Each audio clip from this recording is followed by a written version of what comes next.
Gamepad, you've returned to me. You're my best friend forever. Anyway, now we can equip the grappling hook, and Medley will begin talking again.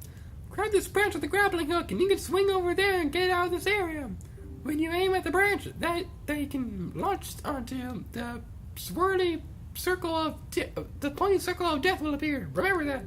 Don't you worry, idiot. You get going. Alright, so now we can use it. What happens if we try poking her with it? Nothing happens. Alright, and can we climb up there and talk to her? I'm curious about this. We can! Wow, this is awesome. This will make such a cute picture! Alright, so now back to business. We can use the grappling hook to get out of here. With the swirly, pointy thing of death, we can swing across here with the grappling hook. And let me say, the grappling hook in this game is awesome. Like, I love grappling hooks for the most part in video games, especially in like Tomb Raider Anniversary, because the grappling hook in that game was just so much fun. And then Tomb Raider Underworld, I just had to go ruin it. But that's a story for another time when I inevitably let's play Tomb Raider Underworld because I want to complete the Legend trilogy. But I mean, that's not the point. But right now, the grappling hook is awesome. It kind of works similarly to the whip from Skyward Sword, except you're not using motion controls, and you don't need to use motion controls to swing back and forth. You can just use a thumbstick and stuff like that, so you don't really have to worry about that if you don't like motion controls. Which, by the way, let me just say for the record, the Skyward Sword, what I find funny about that is that Nintendo went on the record saying that they could not see themselves going back to the original formula for older Zelda controls, because they felt that they had nailed the combat with Skyward Sword. And what I find funny about that is that it looks like they're abandoning that with Zelda U, because Zelda U, it doesn't really. But well, by the time this video, actually, when is this video going to come out? Let me check my notes real quick. Okay, so this video is going to probably come out like the week of E3 or so. So like by the time the next videos are going to be released, like we'd know everything about Zelda U, which is actually very. Oh my god, I just got goosebumps because I've been waiting for news about Zelda U forever, and the fact that it's so close, it's so surreal. Like, we're so close to Zelda U news, and people might seem upset that Zelda U would be like the only game on E3. I don't really care about being upset. I'm not upset about at all that Zelda U is going to be the only game at E3 because I've been waiting for Zelda U news forever, and I just found my damn no! No, that's not too bad. I've been waiting for news for Zelda U forever. Like, forever. The last time we got, like, a footage that was not, like, 10 seconds long was the Game Awards in 2014. Back when 2015 was the original release date. Like, we got a little bit of a gameplay clip in January. And while that did look beautiful, it didn't really say anything new. Aside from like you can like see for yourself in the background or whatever, like what Game Explain does all the time on their channel, but that's not the point. Like I'm so excited to see like concrete news about Zelda U. Like we're probably gonna be getting a name at E3. We probably won't get a release date or anything like that, but we are probably gonna get like more story details and things like that.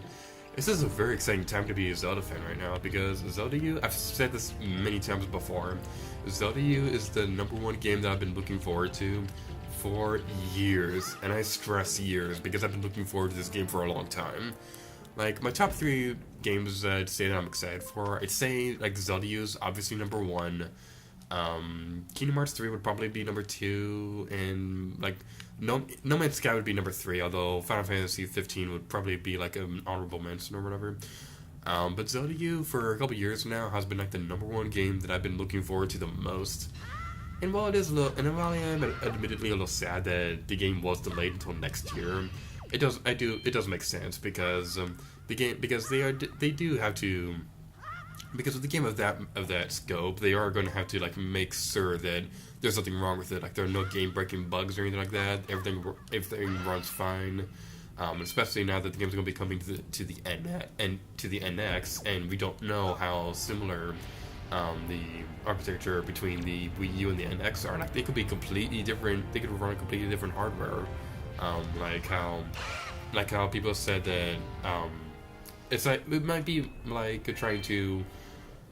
God, right? What am I trying to say? It's like we don't really know how similar the Wii U and the NX would be when trying to pour one game to the other, because I don't want to keep destroying these things. Because I've heard developers saying that they've had hard time porting a game made for like the Xbox 360 to the Wii U, so that might be a similar situation where. Okay, how am I supposed to do this? What the heck? Dude, come on. Dude, come on. Okay, finally. What we need to do to open up this next treasure chest is that we need to put him on this chest right here. But if we step off the chest, then the flames are going to turn back on. So that's why we need to set him directly on the chest so that the flames will go away. As I was saying earlier, we don't really know how similar the hardware would be between the Wii U and the NX. Like Twilight Princess, that was probably not that difficult of a game to port over to the Wii because the power difference between the Wii and the GameCube wasn't that different. Like the Wii was twice as powerful as the GameCube. That's not actually saying all that much compared. Get away from me. That's not actually saying all that much compared to the graphical differences between the Xbox and Xbox 360, for an example, or PlayStation 2 or PlayStation 3. But we don't really know like the difference between the Wii U and the NX yet, so it could basically be like trying to like rewrite the entire game just to get to run on the NX. So if that is the case, and if it is the case that they delayed Zelda U so it could be released on the NX, then that's going to make me sad, because like I said, we don't really know anything about the NX right now, and we're not going to be knowing about it for a little while because it's not going to be at E3. But what I'm really focusing on right now is the fact that we are going to be getting Zelda U news at all, and it's going to be a really exciting time next E3. So yeah, that ends my little long conversation about Zelda U and things like that. Although I'll probably not stop talking about that until like ever, because like I said many times before, I've been really excited for that game. Okay, so. Now, objectively, we could beat the dungeon right now. Oh, what the heck? Falling boulders? When did this happen? This isn't usually supposed to be a thing that happens. Okay, never mind. But yeah, what we're going to be focusing on right now is collecting the last of the stuff in Dragon Wrist Cavern. And then we're going to be finishing the boss. We'll probably do the boss in the next episode. But the rest of this video we'll just focus on collecting the last of the treasures hidden across the Dragon Wrist Cavern. So, like, for example, if you look on the map on the gamepad, you can see on the first floor that there is one more treasure chest that we can go find. So we'll be taking care of that in a moment. I guess this is probably mentioning this thing. This jar, there are going to be 3 jars in every dungeon in this game. One of them will take you to the beginning of the dungeon, one of them will take you to the middle of the dungeon, and the last one will take you either directly near the boss of the dungeon or in a room close by it. So it's always going to be like a set pattern right there. I live the full life! Okay, yay, we did it! Let's destroy this stupid keys right here because they've been not very nice. They're not very nice people. They're rude. Okay, now what we're going to be doing is that we're going to be collecting that one treasure chest that I pointed out in the previous video that I said was like the biggest jerk in the world because we cannot get it until like towards the very end of the dungeon. But now we can do it. So I'm going the wrong... Oh, no, actually I'm going the right way. Yay! Clap for joy. So what we're going to be doing is that we need to go over here, take out our... Well, actually, no, wait. We need the torch first. I always forget about this part. Let's defeat these these choo-choos. Let's defeat these choo-choos real quick so that we don't have to worry about anything. Don't worry about the future. I don't need to sing right now. If you don't know that song, if you do know that song without looking it up, then good for you. That's a really good song. And the game it came from is like a really good solid game. I'm loving it so far, and it's like a really fun game in general. I might as well just say right now that's the song that plays when you're flying in a Skell in Xenoblade Chronicles X for the Wii U. It is a very fun game. If you love RPGs and if you have a Wii U, you definitely need to check it out. Like even if you don't own a Wii U but you like RPGs, I'd highly recommend getting a Wii U just to play this game. Now if the NX is backwards compatible with Wii U, then that's fine and all. You can get an NX and play it on that. It'd be very surprising if the NX was not backwards compatible with the Wii U, because that would seem like a big missed opportunity. Because, sure, that would mean that people would have to buy a Wii U to play the games on there. But the way I see it, it would make more sense for people to. It would make more sense to make the NX backwards compatible with the Wii U, so the people who missed out on the Wii U for one reason or another, but still want to try out the games, can get the NX, and all the new games will be released on that system, and they can get all the games they missed out on the Wii U. Because even though the Wii U, I'm never going to say that the Wii U was a failure. Like even if it did not sell well, I would never say it was a failure because it was profitable. The console was profitable and it sold decently well. Like the games themselves sold decently well.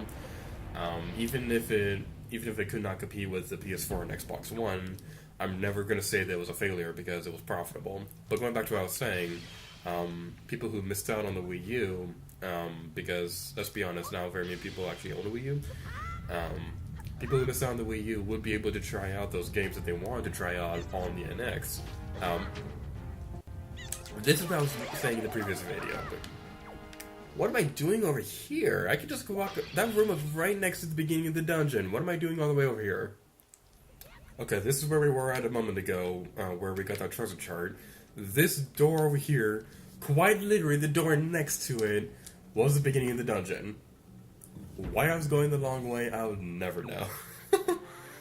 I was just thinking a moment ago, while there's no denying that the Wii U did not sell that well, I'm never personally going to say that it was a failure because, number one, it was profitable, and number two, I really enjoy the games on it, like Wood Rigged Steed. This is a fantastic game. Hyrule Warriors is amazing. Splatoon is amazing. Smash Brothers is awesome. Like, there's a lot of really fun games on the Wii U that people are missing out on because they don't own it. So I think that's the reason why the NX needs to be backwards compatible, even if it's not for discs. Why did I pick up a bomb? Even if the game is not backwards compatible with a disc, they should do what the Wii U did with the Virtual Console and make it so that you can download Wii games into the system's hard drive. That'd be really cool if they did that, but I'm not entirely sure if they are going to do that because I'm not entirely sure what it would take to make the Wii U games run smoothly on the NX, because they're directly porting Zelda U to the NX. So I'm not entirely sure if it would make any sense to make the NX backwards compatible if one of their launch games is going to be a Wii U game. So now that we've talked about that, after we open up these treasure chests and get the last fairy over there, because spoiler alert, there's a fairy in the jar that will be opening up in 2 seconds. After we do all that, we're going to end the video off here. So let's go equip our bot. That's not where I wanted that. Let's go back over here. And let's equip that and go over here. Yay for me being distracted because I'm trying to look at 2 screens at once. Right? And let's do this. Yay! The fairies look so sad. And on that note, we're getting this video off here. So, thank you guys so much for watching this video of The Legend of Zelda: The Wind Waker HD. I'm trying to get a full body traveling. And until next time, need to gear to you. Oh yeah.